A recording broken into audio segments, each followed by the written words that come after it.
Министерката за образование и наука Мила Царовска денеска представуваше во Кочани каде оствари средба со директорите на средните училишта и представници на реалниот сектор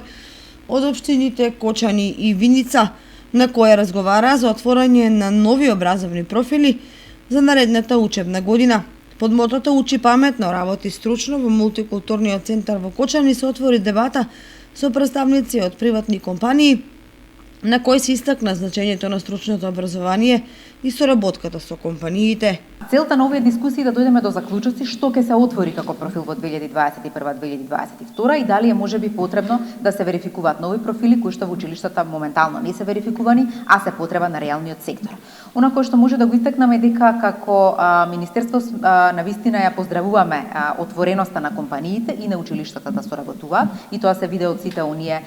досегашни средби кои што ги имавме, а се потврди и на оваа средба во Кочани. Од истражувањето кој што го подготвувавме пред да започне караванот на Учи паметно, работи стручно, се испитаа 450 компании кои се нивните потребни профили и дали би ги отвориле вратите за дуално образование и за феријална пракса, и на наше позитивно изненадување 85% од компаниите кажаа дека би овозможиле да учениците доаѓаат во компаниите и директно да извршуваат праксата. Градоначалникот Николчо Илиев го истакна значењето на обезбедување квалитетна работна сила без која компаниите тешко може да се борат со прибирливиот пазар. Во изминатите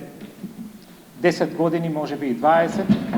стопанствата од цела Македонија се соочуваат со недостаток на стручна,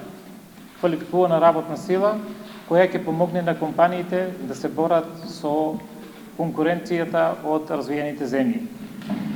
Сите заедно констатиравме дека овој проблем навистина можеме сите заедно да го надминеме, во колку работиме заеднички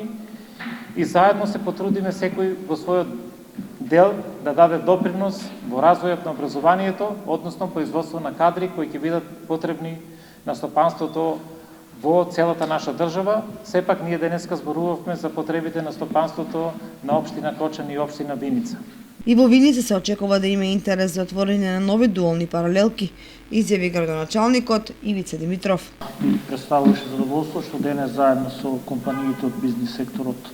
на општина Виница и општина Кочани присуствувавме по делот на развојот на средните училишта, посебно во овие два града, бидејќи видовме дека компаниите беа доста заинтересирани. Тоа е за делот на дуалното образование, каде што и сами дадоа примени и акцент на оно што тие ќе помогнат по делот на стручни работници, се со цел по нивното завршување на средно образование, меѓутоа и она што навистина во моментот е потребен на реалниот сектор, посебно на овие две општини. Министерството за образование и наука веќе спроведе анализа во која учествуваа 450 компании од целата држава, од која дури 85% искажаа подготвеност да соработуваат со средните стручни училишта и да примаат ученици на практична настава. Стекнувањето на употребливо знаење кај младите е многу значено и од аспект на зголемување на економскиот потенцијал